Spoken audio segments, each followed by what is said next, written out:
Estou lendo um estudo acerca do livro de Zacarias. Eu parei no capítulo 11 e o versículo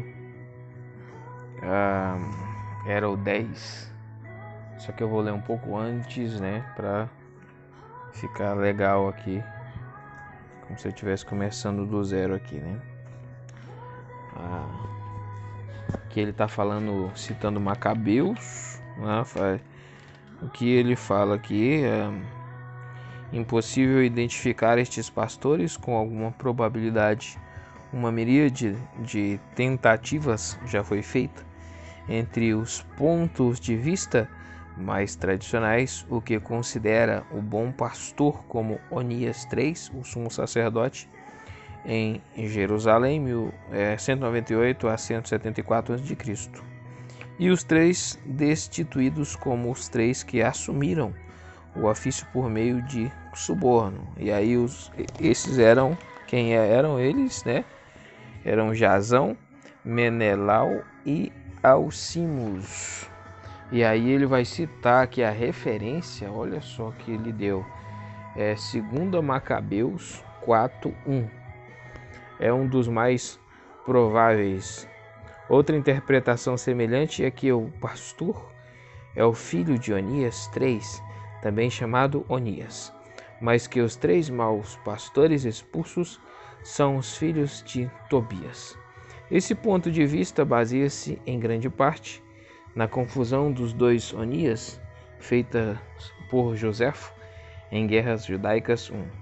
Mais recentemente, H.H. Rowley, The Zadokite Fragments and the Dead Sea Scrolls, 1952, página 62, sugeriu que Onias III pode ter sido mestre da justiça da comunidade de Qumran.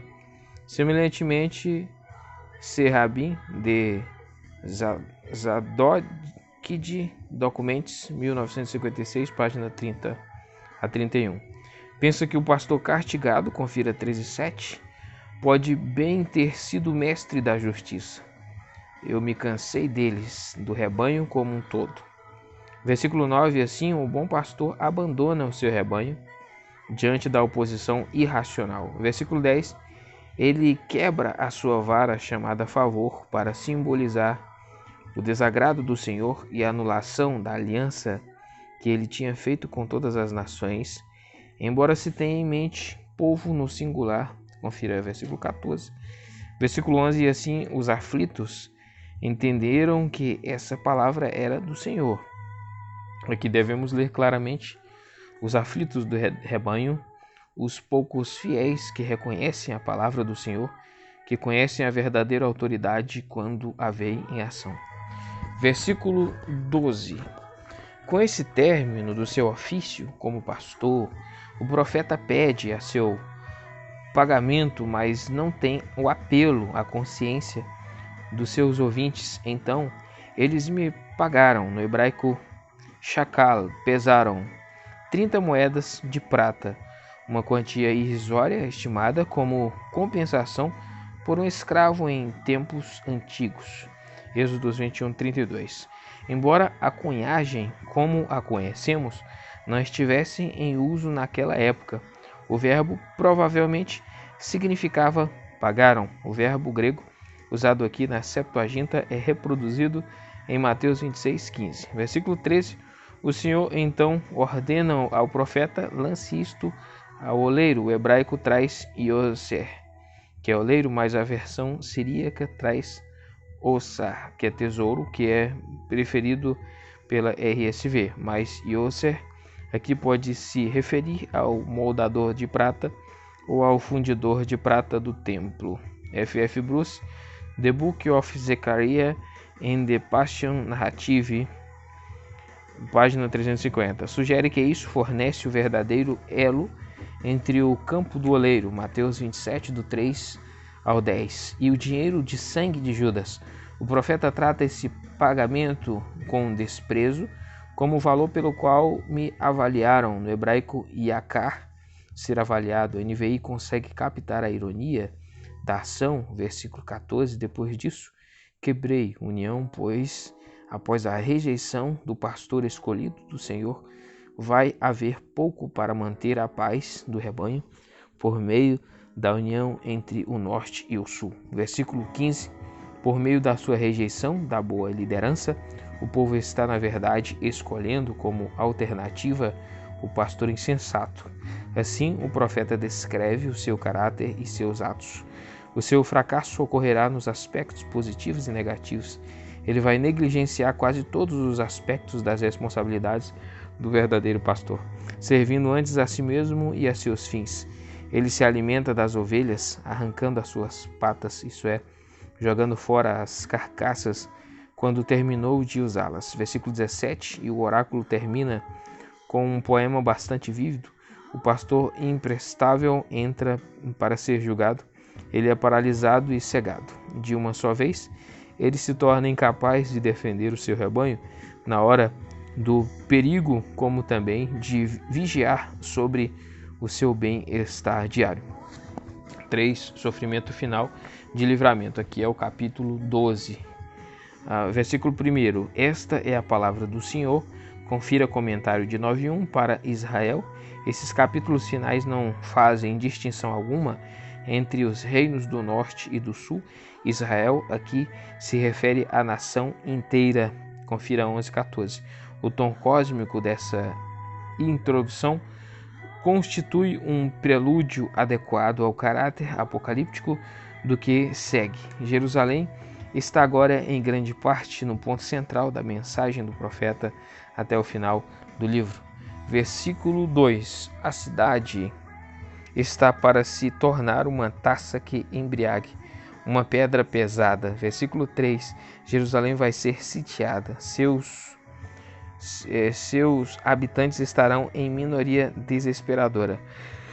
Por extraordinária que possa parecer que a história dessa cidade tenha se repetido tantas vezes, pode haver pouca dúvida de que o extremo do seu sofrimento é uma indicação do fato de que ela é considerada o centro do propósito de Deus e, por consequência disso, ela atrai o antagonismo perpétuo dos inimigos de Deus. Jerusalém já havia bebido da mão do Senhor, da taça que faz os homens cambalearem, no hebraico Raal, Isaías 51:17.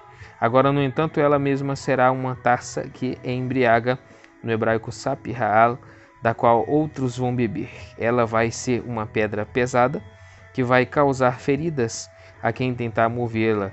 Versículo 4, mas a mudança da sorte de Jerusalém não termina aí. O profeta relata que Deus disse que porá em pânico todos os cavalos e deixará loucos, no hebraico Shigaon, os seus cavaleiros, e isso nos lembra um julgamento semelhante contra a desobediência em tempos antigos, Deuteronômio 28:28. Mas em contraste com a cegueira repentina dos cavalos dos inimigos, Deus vai abrir os seus olhos com ajuda e salvação nesse dia de juízo. Versículo 5, essa demonstração do poder de Deus vai levar os líderes, no hebraico Alup, de Judá, os homens dos clãs de Judá, a considerar a sua posição em relação ao povo de Jerusalém que recebeu a vitória por causa da presença de Deus entre eles. Versículo 6. E após essa reavaliação, por sua parte, os homens de Judá, de forma semelhante, se tornam poderosos com o Senhor entre eles, também causando devastação entre os inimigos em torno deles. Versículo 7 e 8. Além disso, qualquer vestígio de inimizade entre Judá e Jerusalém vai ser obscurecido pela evidência inquestionável da proteção de Deus. A Croide observa corretamente que qualquer esperança de fixar esse trecho em uma situação histórica específica é mal fundamentada. O quadro é apocalíptico, isso explica a proeminência que mesmo assim é dada à família de Davi, na qual todos os ideais do futuro estão concentrados. A casa de Davi deve ser como Deus, no hebraico Kelohim, talvez como um Deus que é qualificado por como o anjo do Senhor, o mensageiro escolhido do Todo-Poderoso. Esse versículo deve ser lido como um todo. Deus vai fortalecer os mais fracos em Israel, e da mesma forma vai honrar todos, do mais elevado ao mais humilde. A partir de então, toda nação que levantar a cabeça contra a cidade santa vai enfrentar o juízo certo e destrutivo de Deus. Versículo 9. 2. Lamentação em Jerusalém, 12, 10 ao 14. Aqueles, no entanto, que receberam a promessa das bênçãos da sessão anterior têm necessidade de renovação, se essas bênçãos devem ser cumpridas na medida da intenção de Deus. Deus também vai suprir os meios para essa renovação, versículo 10. E derramarei um espírito de ação de graças e de súplicas. As duas palavras práticas no hebraico são ren, graça, e tahanunim, súplica por um favor. Em outras palavras, os dons gêmeos do Senhor são complementares. A atitude de súplica pelo favor de Deus vai ser acompanhada por uma conduta graciosa entre as pessoas. Olharão para mim, aquele a quem transpassaram. Essa frase apresenta vários problemas. O texto maçorético traz: quando olharem para mim, a quem traspassaram. Isso tem apoio na maioria das versões. A BJ combina as duas formulações. E eles olharão para mim quanto aquele que eles transpassaram. Deus considera como feito a ele o que fizeram a seu representante.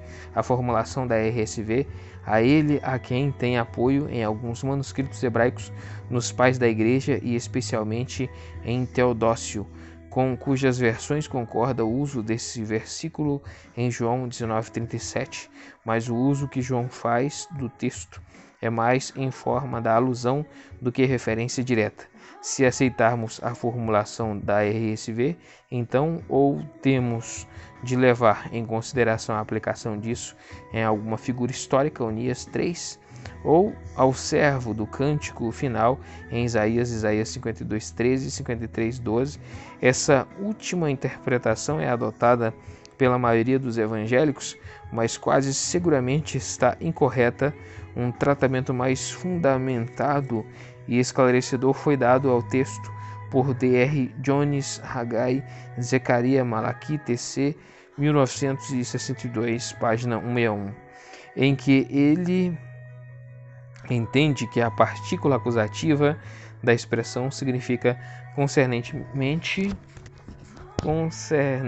quer dizer que é concernente a.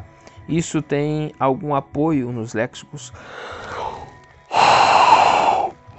Aí os léxicos que ele vai dar é Brown, Drive e Brights, Hebrew and English Lexicon of the Old Testament, 1952, página 85.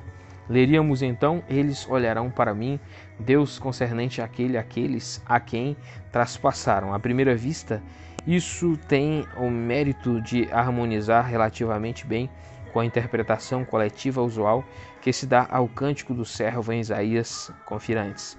Por outro lado, se eles é uma referência aos inimigos de Israel, como alguns pensam, então os traspassados podem bem ser os mortos na batalha de Judas, mas talvez mais convincente do que todas as outras interpretações seja a de Matias Delcor, que interpreta o verbo traduzido por traspassado no hebraico Dakar como significando profanar ou insultar, e entende a frase da seguinte forma: eles olharão para mim a quem profanaram ou insultaram.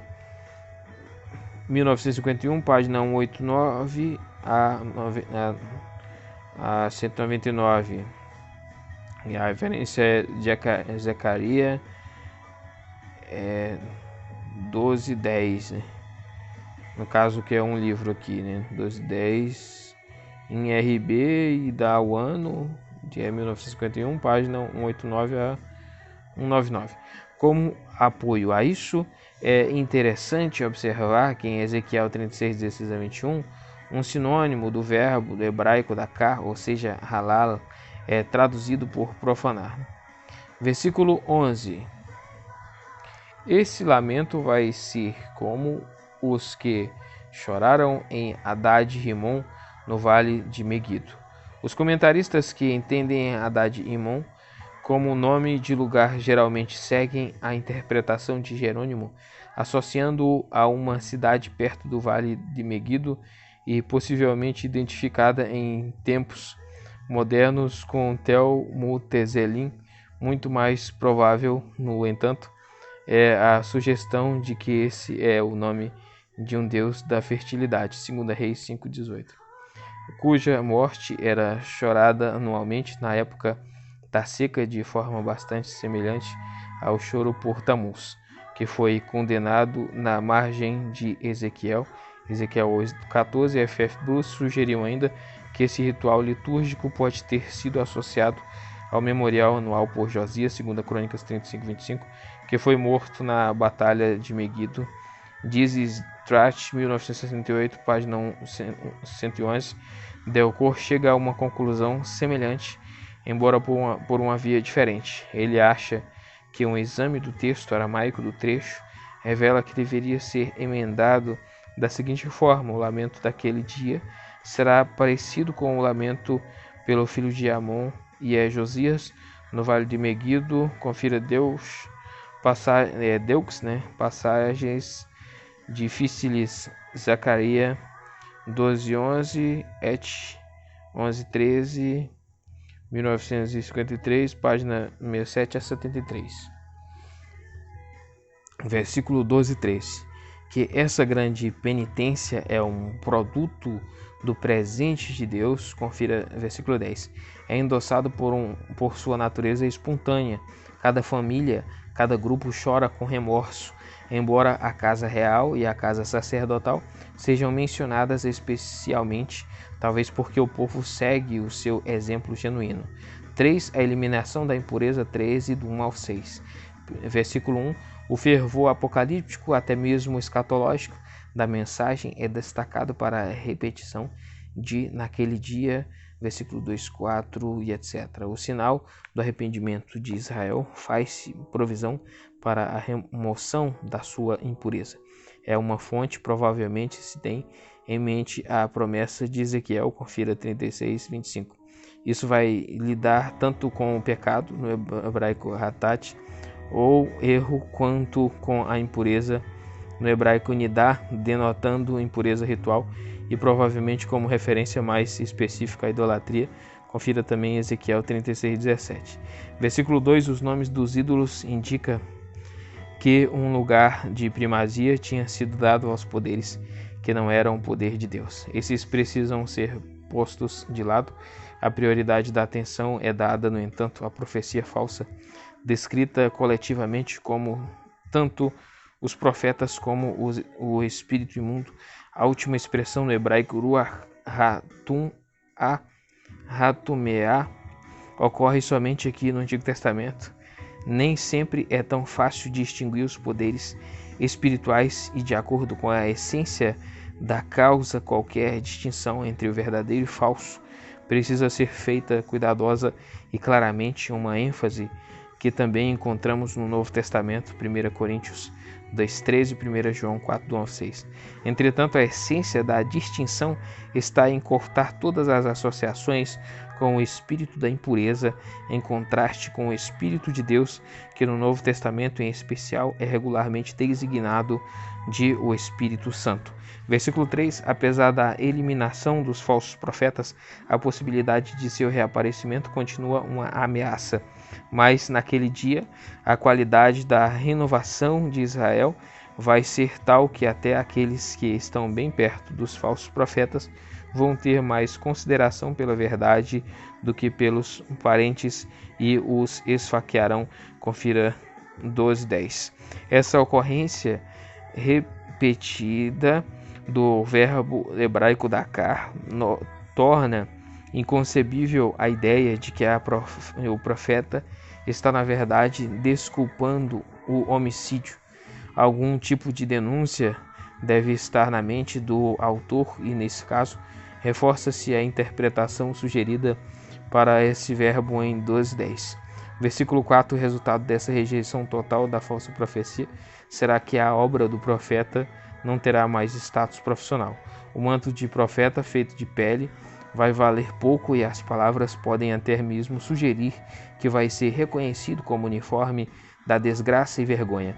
Os homens vão evitar e não desejar o papel do profeta, dizendo: eu não sou o profeta, um retorno à salutar modéstia evidente entre os porta-vozes mais antigos de Deus, Amós 7,14, versículo 6.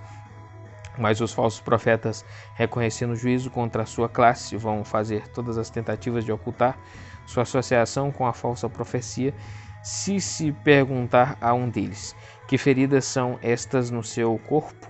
No hebraico, ben e adk, literalmente entre suas mãos. Eles vão atribuir suas feridas a uma disputa entre seus amigos e não, como as palavras parecem sugerir, a lacerações causadas pelo transe profético. 1 Reis 18:28.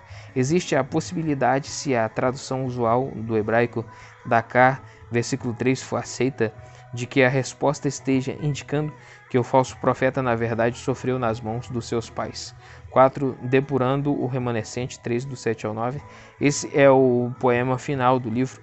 Os estudiosos têm diferentes opiniões acerca da sua localização original, mas é melhor ver o poema como uma retomada do tema do pastor em 11 do 4 ao 17. E nesse caso não está fora de lugar ao seguir as duas sessões anteriores. A atmosfera de profunda aflição descrita em 12, 10 ao 14, seria tal que tornaria compreensível o juízo contido na segunda metade do poema, por difícil que seja aceitá-lo, especialmente se fosse conduzir como o final do poema mostra a glória final da era messiânica. Portanto, a sessão deve estar mais diretamente ligada ao capítulo 12. Versículo 7. Levante-se a espada contra o meu pastor. Quem é esse pastor? Felizmente, no que diz respeito ao Novo Testamento, não temos dúvida alguma. O conteúdo desse versículo saiu dos lábios de Jesus, que claramente viu nas suas palavras uma apresentação de si mesmo como verdadeiro pastor de Israel, numa situação em que ele previu a fuga dos discípulos em face do perigo. Ele disse: vocês todos me abandonarão, pois está escrito: ferirei o pastor e as ovelhas serão dispersas. Marcos 14, 27. O pastor é descrito ainda como o meu companheiro, no hebraico Geber Amiti. Esse é o rei que está perto de Deus, como homem a quem Deus delegou a autoridade divina para governar. A ideia de ferir o rei não é nova no Antigo Testamento. É Malaquias 5:1, mas muitos enxergam nisso uma referência mais convincente ao servo do Senhor em Isaías, que oferece as costas aos que o ferem, Isaías 50:6, e aquele que de fato foi ferido pelo próprio Deus, confira Isaías 53:4 e 10. Mas não é só no Novo Testamento que encontramos uma reflexão acerca desse oráculo. Como F.F. Bruce mostrou, o oráculo é citado no documento de Damasco, também conhecido como obra dos Zadoquitas, descoberto pela primeira vez na Genizá do Cairo em 1896 e fragmentos do qual foram encontrados em Qumran. Se o autor da obra de Zadoquitas tinha em mente uma referência a um governante iníquo ao citar esse ponto de Zacarias, ou se, como sugeriu Rabin, ele viu nessas palavras um prenúncio do sofrimento do mestre da justiça. Não podemos ter certeza, embora a última opção esteja mais em harmonia com o contexto de Zacarias. Confira F.F. Bruce, This Strat, 1968, Rabin de Zadok, Documentos, 1956, página 31. Versículo 8 e 9, o oráculo, no entanto, aponta para mais adiante ainda, pois terços da população perecem e o restante é purificado como os metais preciosos são depurados na fornalha, quer dizer, Ezequiel 5, do 1 ao 12. Mas o resultado desse juízo cataclísmico pode ser visto num povo que, por consequência da intervenção depuradora do Senhor, testifica de forma mais pronta e fervorosa do conhecimento de Deus. Eles o chamam pelo seu nome e a sua voz responde e lhes confirma que são de fato o seu povo. 5. A luta por Jerusalém, 14, do 1 ao 21. O drama final que cerca Jerusalém e seu povo agora chega ao ápice. A cidade entra em colapso e metade da sua população é levantada ao cativeiro. Mas quando a situação chega ao ponto extremo, o Senhor desce e intervém, e em sequências de ações vívidas e apocalípticas o quadro muda. As nações poderosas são desbaratadas e desse centro de atividade escatológica Deus começa o seu reinado como o rei sobre toda a terra, unificando todos os que aceitam a sua vitória e soberania.